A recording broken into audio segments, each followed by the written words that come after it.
Bakit? Ito lang tinatawa. Ha? Inayos ko pa. Maganda ka ba? Maganda ka na.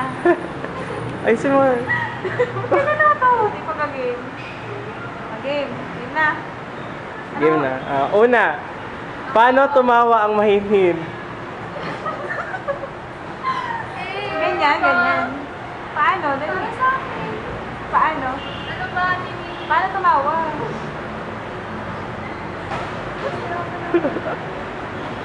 Ganito na lang. Bibigyan ko ng situation.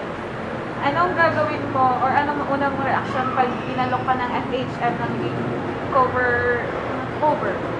Na naka-bread pan nila? Oh, FHM eh.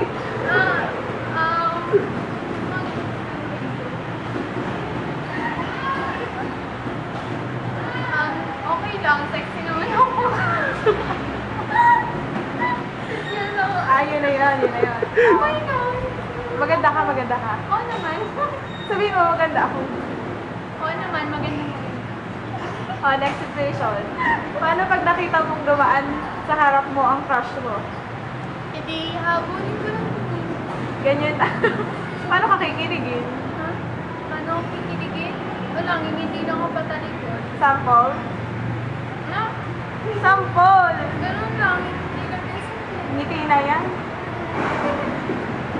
Paano pag super pogi yung crush mo? Hindi, sasabihin ko sa sarili ko, sana makilala ko. Makilala ko siya. Last na. Ito. Wait lang. Paano kung niligawan ka ng crush mo? Wait. Sagot agad! Ako lang po. Sagot agad. Ano? Akala ko ba pag mahigit, sagot agad? Hindi naman po. Paano nga ba? Paano ka pa... paano? Bibigyan ko siya ng chance para ligawan ako. Tapos sasagutin mo agad pag unang araw pa lang naligaw. Hindi, mga 3 weeks, 1 month. Ganun. Okay. E paano pag ex mo naman nakapag-balikan sa'yo? Kung mahal ko, okay. Ano sasabihin mo?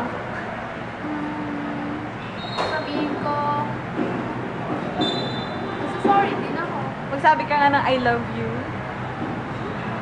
Paano mag I love you ang mahinhin? Dali! Love you. Isa pa. Dinis naman. Isa na lang. I love you.